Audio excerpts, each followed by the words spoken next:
Сайн байцгаана уу? За энэ удаагийнхаа бичлэгээр би та бүхэнд гуяаш яаж хийхийг харуулъя. За гуяашнд маань би гуяашныхаа махыг болвол гуйны мах сонгосон байгаа. За гуйны махаар ер нь гуяашийн тэгэхгүй болвол бусад одоо нөгөө стикний махаар хийх юм бол одоо ингэж шууд бутраад унаад нөгөө удаан буцлахгүй шүү дээ, буцалгаж болохгүй. Тийм болохоор өхрийн гуйны махыг сонгоорой. За тэгээд нэг бүтэн томато орно, 3 шихэг сонгон, 3 шихэг сармис, тэгээ нэг ийм урт гонжгор селлер орно. Тэгээ би ингээ 3-4 шихэг ийм жижигхэн 4 шихэг лаврын навч орно.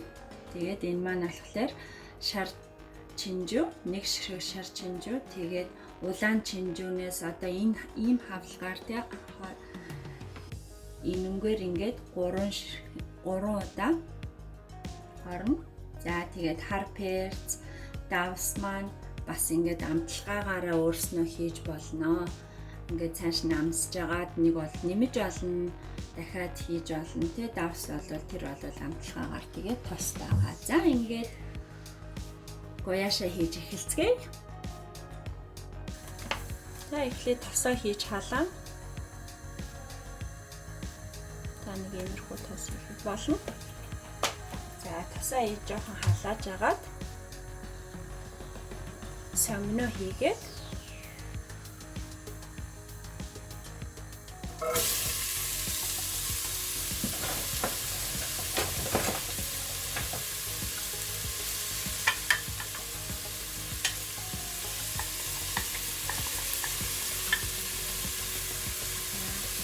сомно ингээд зөөлхөн багтсан дураад ирнэ.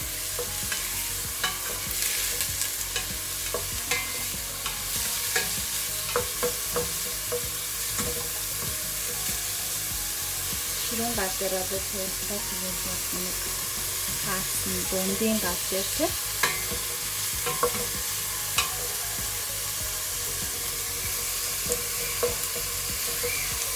Шой болсон юм дээ. Зүгээр энийг хийж ихээр амар таштай. Ашигтай.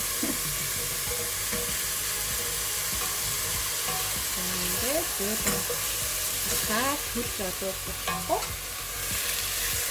Тэгээд нэг хаа зүйдэн.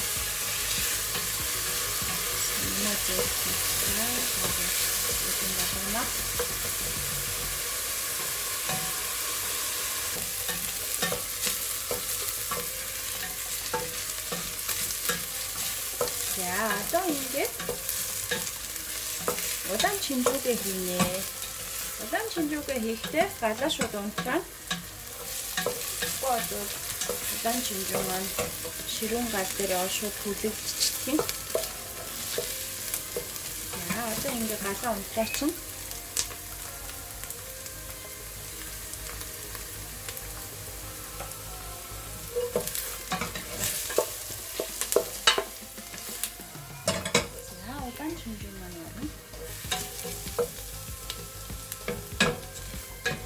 Ингээд батхаад өгнө.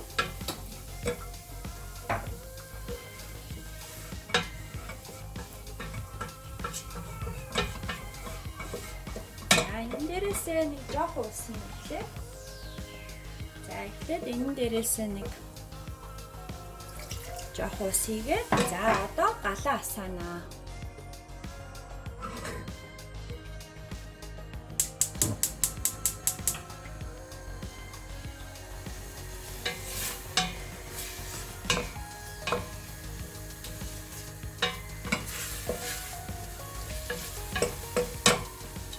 Жохон утгаж өгөөд одоо энэ дээрээсээ махаа хийнэ. Энэ болчихсон юм. Болчих. Галаа унтрааж агаад удаан чинжүүгээ хийхгүй болвол хүлэгдчихэн шүү. За одоо махаа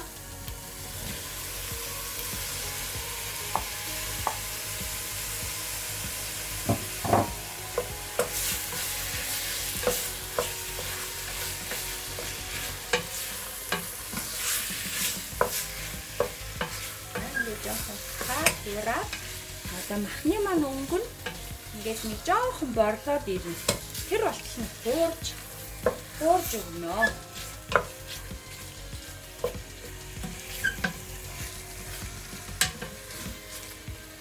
За ингээд жоохон хуураад өгнө.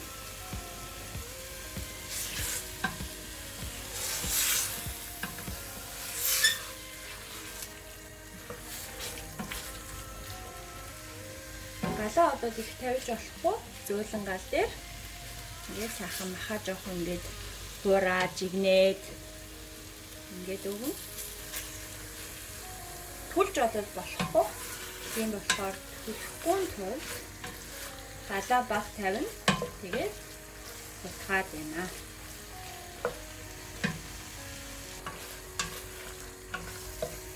Махны маань өнгө ингээд одоо жоохон борлоод ирж байна.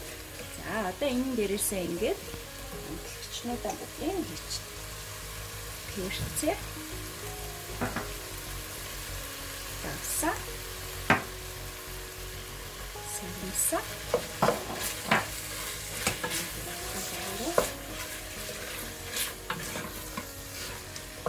За тэгээд миний гацээлэрээ бас юм. Лаврынхаа нөлчтэй.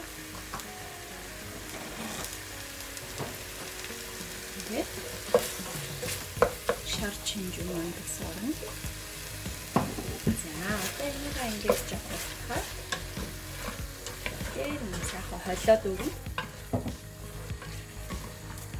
За одоо ингэж жагаад дээрээс нь томатогоо бас юм биш.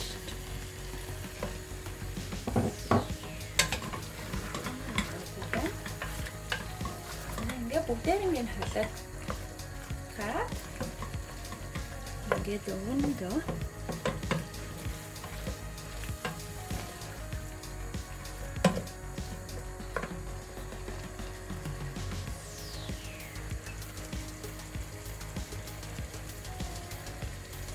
За одоо ингээд усыг ингээд бэлэн болчихлоо.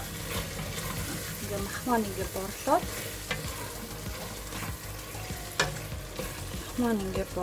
одоо улаан мах хийсэн болов тэр маань ингээ мах нь ингээд бор өнгөтэй болоод ирэхээр нь одоо энэ дээрээ усаа ингээд махаа далд ортлон усхийн.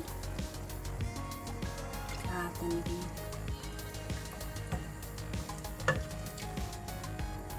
ингээд махаа далд ортол ус хийгээд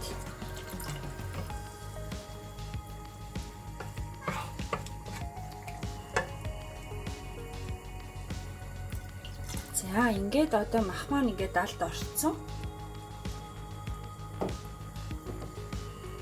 Далд ортол ингэж ус хийгээд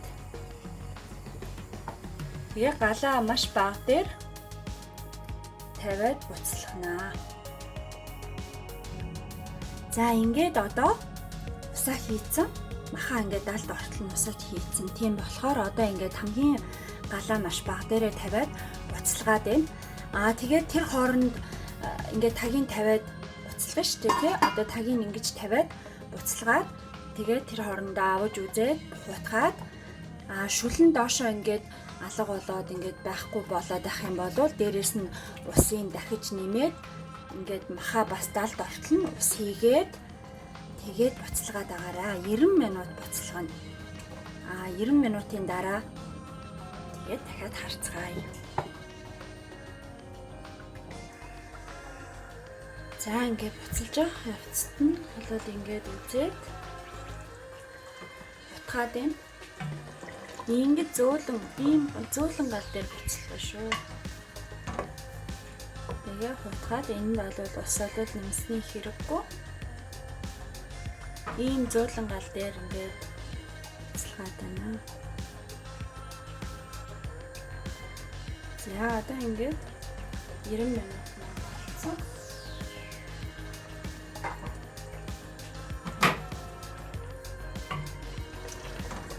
Ингээ гуяаш маань ингээ бэлэн болчлоо.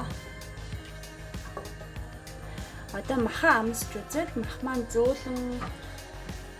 зөөлхөн байх юм бол ингээд болцсон. би энийг ингээд 90 минут ингээд буцлах хооронд одоо ерөөсөө ширгээгүй. Шүл нь одоо ширгээгүй, яг ингээд ийм гоё өтгөн болж байна. Би дээрээс нь ус олвол нэмээгүй, яг л ерөөсөө буцалгаал зөөлхөн буцалгаад ахаар тэгээ шүл нь олвол доошо ширгэгдгүй юм байна. Ийм гоё өтгөн шүлтэй болт юм байна шүү. Тэгэхээр маш галаад ерөөсөө тохируулах хэрэгтэй, маш баг гал дээр тавиад тэгээ энийг одоо буцалж байгаа явц нь одоо нэг иймэрхүү ийм удаан буцлаа шүү дээ. Тэгээ тагийн тавьчихад энэ чинь зөөлөн буцлаа л энэ. Тэгэхээр ус бол нэмсний бол хэрэггүй. Өөрөө ингээд ширгэх юм нь бол айгүй бага болд юм байна. Тэгэхээр ус нь харин нөгөө хийсэн шүл маань айгүй сайхан өтгөрөө. Тэгээ ингээд гуяаш маань ийм сайхан өтгөн шүлтэй болж байна гэсэн.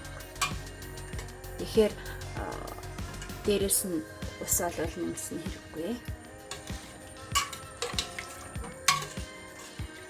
Тэгэхээр харин ерөөсөө галаад баг тавих юм бол ус маань ширгэж доошоо орж дахиж одоо ус хийх болоо шаардлагагүй гэсэн үг.